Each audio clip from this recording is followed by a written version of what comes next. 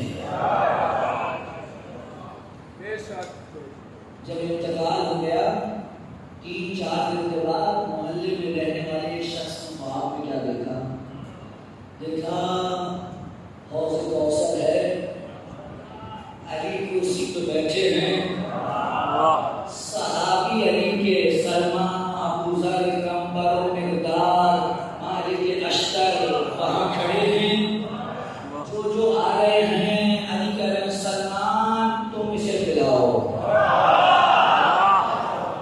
جو آ رہے کہہ رہے ابو ذر تم اسے پلاؤ، کمبر تم اسے پلاؤ، مالک اشتر تم اسے پلاؤ۔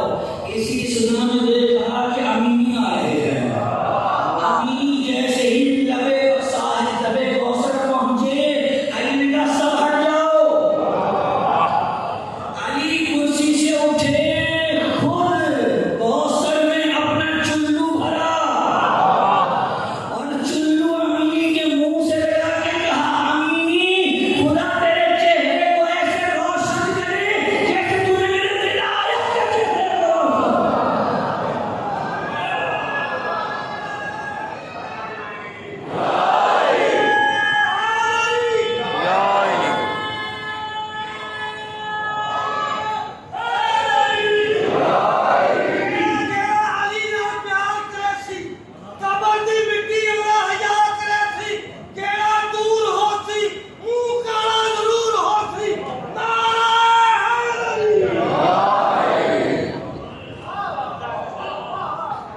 ممکن نہیں ہے آپ امیر المومنین کے لیے آپ امام حسین کے لیے کوئی کام کریں اور وہ آپ کو اس کا کوئی بدلہ نہ دیں۔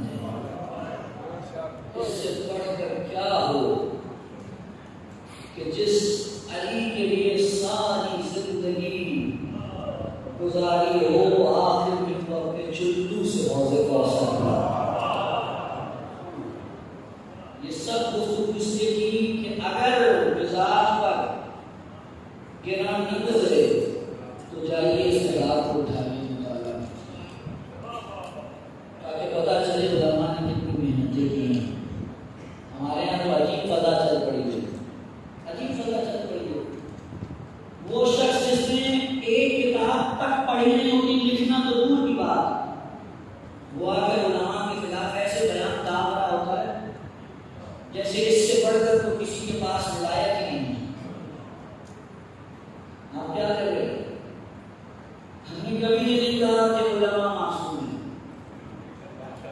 کبھی نہیں کہا علماء معصوم ہیں، معصوم بس وہی ہیں جو ہیں۔ لیکن کتنی محنتیں کی ہیں علماء نے، اپنی پوری جانیں دے دی، اپنی زندگیاں دے دی۔ آپ سے کوئی کہے نا ہمیں ایک بچہ بھیج دو مدرسے میں پڑھنے کے لیے، میں دیکھوں گا کتنے بھیجنے والے ہیں، نہیں بھیجیں گے، مجھے پتا ہے نہیں بھیجے گا کوئی۔ کیوں؟ یعنی مولوی بنا کے کیا کرے گے؟ کھائے گا کام سے، مسجد میں لگ جائے گا، جا کے گھر کا خرچہ کہاں سے پورا کرے گا؟ اور جو افراد یہ ذمہ داری اٹھا لیتے ہیں ان کی کوئی قدر ہی نہیں کرتا۔ کتنے بڑے بڑے علماء گزر گئے، کتنی محنتیں۔ ابھی میں آپ کے سامنے تذکرہ کروں، آپ کے لیے شاید نام ہی آپ نے پہلے دفعہ سنا ہے جبکہ آپ کے اپنے بر صغیر پاک و ہند سے ہیں۔ آپ جانتے ہیں بر صغیر پاک تاریخ چل رہی ہے، حضور اب کوئی نہ بولے، اب کوئی نہ بولے، سن لیجیے۔ بر صغیر پاک و ہند میں سب سے پہلی شیعوں کے خلاف جو کتاب لکھی گئی وہ تحفہ اثنا عشریہ ہے۔ کون سی کتاب ہے جی؟ تحفہ اثنا عشریہ۔ دہلی سے کوئی ایک مشہور خاندان ہے، اس کے ایک چشم چراغ میں لکھی، اور اس کتاب کو لکھنے کے بعد جیسے علماء نشریوں نے اپنی کمریں باندھ لی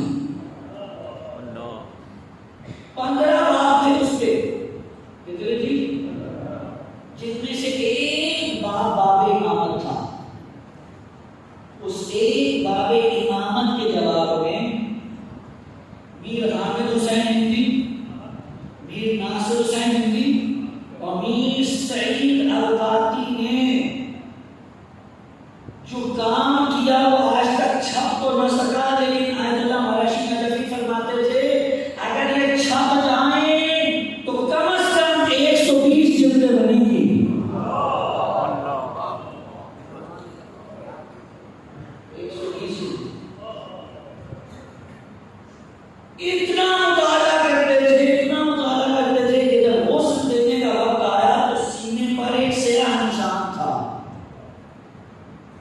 جب بچے سے پوچھا گیا یہ کیا ہے تو کہا بڑھاپے کی وجہ سے زیادہ دیر بیٹھ کے مطالعہ نہیں ہوتا تھا، سینے پہ رکھ کے مطالعہ کرتے تھے. اتنی محنتیں ہیں. ہم نے کیا کیا ہم نے؟ میں بڑے اس وقت عجیب عالم میں ہم سے بات کرنے جا رہا ہوں اور مجھے معلوم ہے کہ میں کس شہر میں بات کر رہا ہوں. اس میں کوئی شک نہیں ہے کہ ہم ہر چیز پر خرچ کرنے والی قوم ہیں، لیکن ہم نے اپنے علمی اثاثوں کے ساتھ کیا ہم نے اپنے علمی اثاثوں سے؟ وہ کتاب آج آپ چلے جائیے نجف، جب ہمارے دو بڑے حوضے ہیں نا، آپ چلے جائیے کسی بڑے محقق عالم دین کے پاس جا کر بیٹھیے اور اس سے کہیے میں پاکستان یا ہندوستان سے آیا ہوں، وہ سب سے پہلے آپ سے جانتے ہیں کیا سوال کرے گا؟ وہ کہے گا میر حامد حسین کو جانتے ہو؟ حوضے کے اندر ہماری زمین کی پہچان میر حامد ہیں اور ہمیں آج تک شاید ان کا نام بھی نہیں پتا. کیا لکھ گئے، کیا جواب دیا، وہ تو ایک طرف کیجیے. کتنی کتابیں ہماری دیمک کھا گئے حضور. میں یہ نہیں کہہ رہا ہوں کہ کہیں خرچ نہ کیجیے، کہیں خرچ کیجیے، جو کر رہے کیجیے. جتنا خرچ کر رہے ہیں اداری میں کیجیے، جتنا خرچ کر رہے ہیں جشن پہ خرچ کیجیے، جتنا خرچ کر رہے ہیں مومنین پہ خرچ کیجیے. لیکن یہ ذہن میں رکھیے کہ آپ لوگوں کی ذمہ داری ہے من حیث اشیاء، یہ قیمتی اثاثے برباد ہو رہے ہیں، کوئی آگے نہیں آ رہا. اور جانتے ہیں اس میں برباد ہونے کی اہم ترین وجہ کیا ہے؟ ہمارے یہاں کتاب پڑھنے کا رجحان ہی ختم ہو گیا.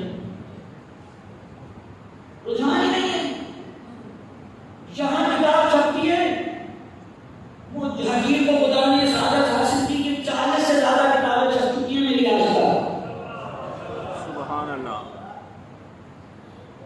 جیسے کتاب چھپتی ہے سب سے پہلے جو میسج آتا ہے جانتے ہیں کیا ہوتا ہے؟ کہ ان کا PDF بھیج دے. سب سے پہلے یہ میسج آتا ہے بھیج دیں گے PDF. لیکن ذرا یہ بتائیے کہ جس پبلشر نے اسے شائع کیا ہے وہ جو 1000 لوگ نے اس کی دکان میں پڑھی ہیں وہ تو 10 سال کی زمین پڑی رہ جائے گی اور اس کے بعد کھائے گی انہیں دیمک. جب کتاب خریدنے کی بات آتی ہے وہ کہتے ہیں بہت مہنگی ہے. ہر ہفتے رات میں جب موڈ بنتا ہے جمبو سائز کا پیزا کھانے میں تو کوئی مہنگائی نہیں ہے.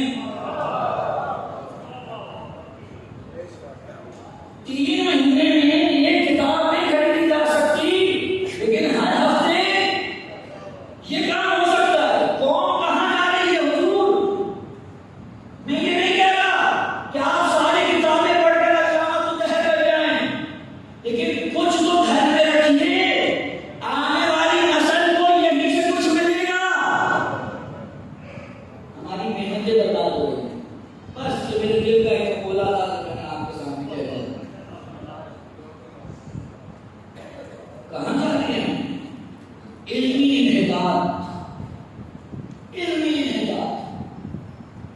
یہ کتابیں ہمارا سرمایہ ہیں. اس سے پہلے کہ بالکل تمام ہو جائیں کچھ سوچ لیجیے ان کے بارے میں. صلوات پڑھے محمد صلی اللہ محمد والے محمد. آیت اللہ کشمیری عبد الکریم کشمیری فرماتے تھے نجف اشرف میں اپنے گھر میں بیٹھا تھا، عالم کاشفہ میں دیکھا میر حامد حسین ہندی اپنی وفات کے بعد میرے گھر آئے ہیں اور میں نے ان کے سینے پر ایک سبز رنگ کا ربن بنا ہوا دیکھا. کس رنگ کا جی؟ سبز رنگ کا ربن بندے ہوئے دیکھا.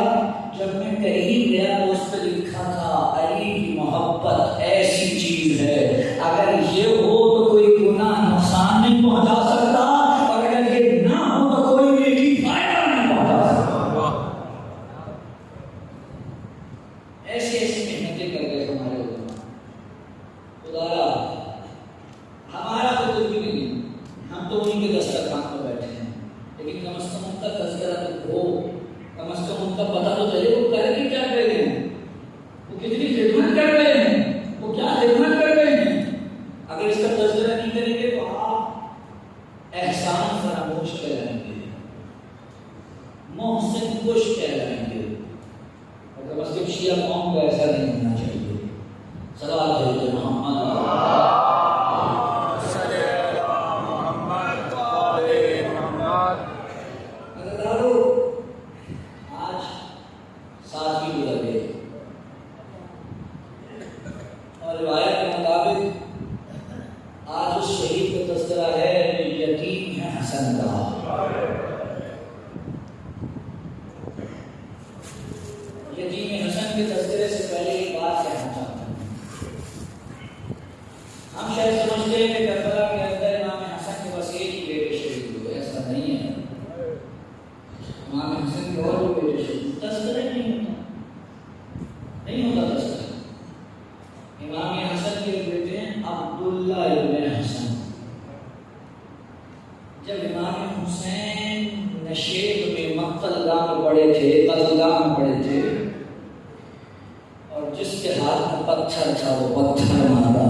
مرتبہ بابا کے سینے سے لگ گئے۔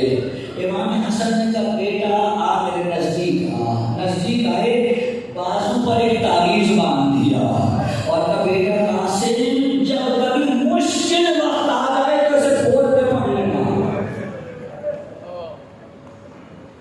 عزادارو ابھی امام حسن گھر میں ہیں، اتنے میں دروازے پہ شور اٹھا کہ بھیا حسن جلدی سے اس لگن کو ہٹا دو، بہن زینب آ رہی ہے، کہیں ایسا نہ ہو اس کی نگاہ لگن پہ پڑ جائے، اس سے برداشت نہیں ہوگا۔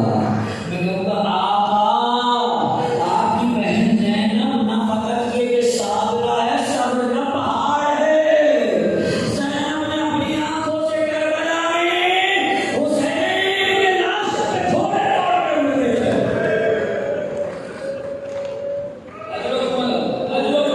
امام حسن کو فرصت دینے والے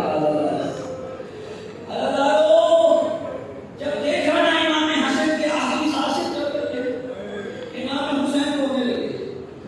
امام حسین کی آنکھوں سے اشک ٹپک کر امام حسن کے رخساروں پہ گرے۔ امام حسن نے آنکھیں کھولی، اپنی بھرائی ہوئی آواز میں کہنے لگے، اے بھیا حسین، سب روئے مگر تم نہ رو۔ کہ بھیا میں کیوں نہ رو؟ کہ لا یوم کے یوم کا یا عبداللہ، حسین جو مصیبت تم پہ پڑے گی نا وہ کسی پہ نہیں پڑے گی۔ سب روئے تم نہیں ہوگا۔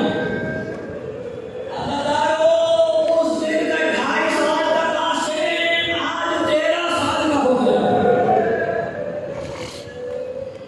شب عاشور ہر ماں اپنے بچے کو نصیحتیں کر رہی ہے، بیٹا کل بڑا مشکل مرحلہ ہے، دیکھ میری عزت رکھ دینا۔ اور بیوہ حسن کیا کرے گی؟ کریں بیٹا تجھے تو معلوم ہے تیرے بابا گزر گئے تھے، تجھے ماں نہیں پالا ہے، کل چچا پہ بڑا مشکل وقت ہے، اگر ذرا بھی اونچ نیچ ہو گئی تو دنیا کہے گی ماں نے تربیت کا ہاتھ نہیں دیا۔ اور دیکھ بیٹا تیرے بابا میں بھی الزام ہے کہ تیرا بابا جنگ لڑنا نہیں جانتا تھا، کل کچھ ایسا کرنا کہ تیرے بابا سے یہ الزام دور ہو۔ عزادارو، 10 محرم آئی، اہل بیت کے شہداء کا جانے کا سلسلہ شروع ہوا۔ بار بار قاسم آ کے کہتے چچا اجازت، اور اس حسین کیا کہتے تمہیں اجازت نہیں دے سکتا قاسم، تم میرے بھائی کی نشان ہے، جب بھی مجھے اپنے بھائی کو دیکھنا ہو میں اسے تمہارے چہرے میں تلاش کرتا ہوں، تمہیں نہیں جانے دے سکتا۔ جب بڑی کوشش کرتے ہیں قاسم، اجازت نہیں ملی، روتے ہوئے خیمے سے نکلے، ماں کے پاس آیا تھا، اماں چچا اجازت نہیں دے رہے، کہا آؤ میرے ساتھ۔ بیوہ حسن آ گئی، کہ بھیا حسین ایک حاجت ہے، کہ اس عالم غربت میں جو حکم ہو فرمائیے بھابھی۔ کہ کیا ایسا نہیں ہو سکتا کہ مجھ کرم جدی کی بیوی قربانی قبول ہو جائے؟ ہاں بھابھی آپ یہ کیسے کہہ رہے ہیں؟ قربانی قبول نہ ہونے کی بات نہیں، میں قاسم کو جانے نہیں دے سکتا، اسے دیکھتا ہوں کہ میرا بھائی یاد آتا ہے، میں کیسے اپنے بھائی کو خاک و خون میں لڑتا دیکھوں؟ عزادارو، ابھی بات چیت چل رہی تھی، قاسم اٹھے، روتے ہوئے خیمے سے نکلے، کچھ یاد آیا۔ جب باہر نکلے تھے تو رو رہے تھے، جب خیمے میں لوٹے تو چہرے پہ مسکراہٹ تھی۔ حسین نے چہرہ دیکھا، فَإِنَّا لِلَّهِ وَإِنَّا إِلَيْهِ رَاجِعُونَ۔ کبھی نہ چہرے پہ مسکراہٹ کی کوئی خاص وجہ، کوئی جواب نہیں دیا۔ وہ تو تعویذ حسن نے مانگا تھا نا، اسے کھول کر حسین کے سامنے رکھ دیا۔ حسین نے بڑا رو نکالا، بھیا کربلا میں میں نہیں ہوں گا، میری طرف سے قاسم کو قربان کر دینا۔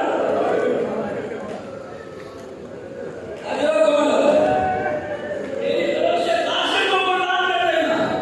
عزادارو، حسین نے کہا بیٹا آپ مجھے جیسے روکو، حسن میرا بھی امام ہے، امام کا حکم آ گیا میں نہیں روکوں گا، لیکن روایت کہتی ہے کہ جس وقت قاسم جانے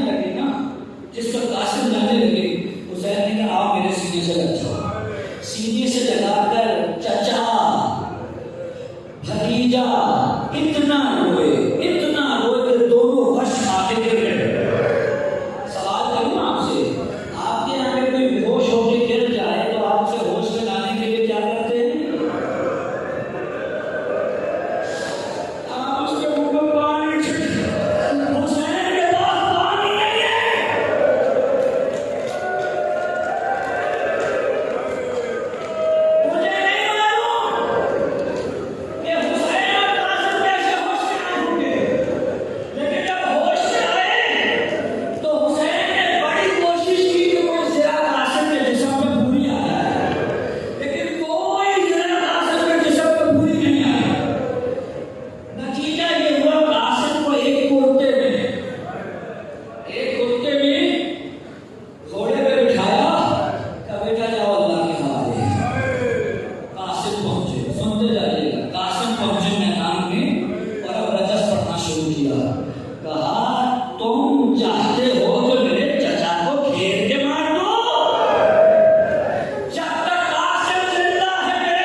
جوان سا چہرہ ہے، کتنا حسین جوان ہے، میں تو اسے قتل نہیں کروں گا، اتنے حسین جوان کو کون قتل کرے گا؟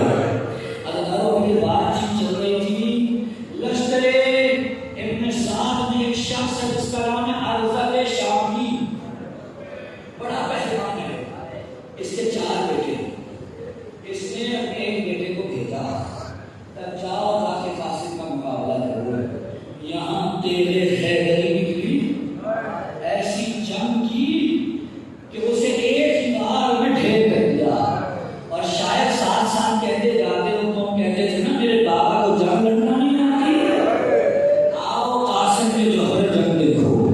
اس نے دوسرا بھیجا، بیٹا بھیجا، اسے پھر مار کیا، تیسرا بھیجا، پھر مار کیا، چوتھا بھیجا، چاروں بیٹے مر گئے۔ ایک مرتبہ دیوانہ ہو گیا تو آؤ میرا سامنا کرو، جیسے ہی ارزق آیا نا حسین نے دیکھا ہاتھوں کو اٹھایا، پروردگارا مجھے اپنے بچے کی بہادری پہ شک نہیں ہے، لیکن میرے پروردگارا وہ 3 دن کا سیر ہے، میرا بچہ بھوکا پیاسا ہے، پروردگار قاسم کی قربانی میں دوں گا لیکن اس کے ہاتھوں سے نہیں، یہ ہمارے خاندانی وقار کا معاملہ ہے۔ قاسم نے تلوار چلائی، دیکھا اس کی بغل کے نیچے سرہ میں سوراخ تھا، قاسم نے تلوار چلائی، وہ زمین پر ڈھیر گیا۔ اب جب یہ سب کچھ ہو گیا نا تو ابن سعد نے کہا ارے سارے پہلوان مروانے ہیں کیا، اس پہ سب مل کے حملہ کیا۔ جب سب نے مل کے حملہ کیا تو قریب تو کوئی نہیں آیا، دور سے تیر برسا رہا ہے، کوئی تیر قاسم کے بازو میں لگا، کوئی تیر قاسم کے کمر میں لگا، کوئی تیر قاسم کے گھٹنوں میں لگا، اللہ کو بھی تیر کرتے جا رہے ہیں، لیکن حسن کا یقین سنبھلا ہوا، ایک رہی نے آگے بڑھ کر قاسم کے پہلو میں لے گا، قاسم سے زمین پر سوار کر گیا، زمین پہ گرے، آواز دیا السلام علیکم یا اللہ، اے چچا میرا سلام، جلدی کیجیے میری مدد کو پہنچے۔ اداروں یہ جملہ سنا، روایت کہتی ہے ایک طرف سے حسین دوڑے، دوسری طرف سے عباس دوڑے، ابھی نزدیک پہنچے تو کیا دیکھا کہ ایک رحیم چاہتا ہے کہ زندگی میں قاسم کا سر تن سے جدا کر دے، حسین سے کیسے برداشت ہو، حسین نے ایک طرف سے حملہ کیا، عباس نے ایک طرف سے، فوجیں سمجھی کہ اب ہماری خیر نہیں، فوجیں تتر بتر ہو گئی، جو دائیں طرف تھے وہ بائیں دوڑ گئے، جو بائیں طرف تھے وہ دائیں دوڑ گئے، اب جو دھول چھٹی تو قاسم کا لاشا گھوڑوں کے سروں میں بیٹھا ہو گیا۔ حسین لاشے پہ پہنچے، وہاں لاشا سامنے، ایک مرتبہ حسین نے سینے پہ ہاتھ رکھا، تب قاسم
اللہ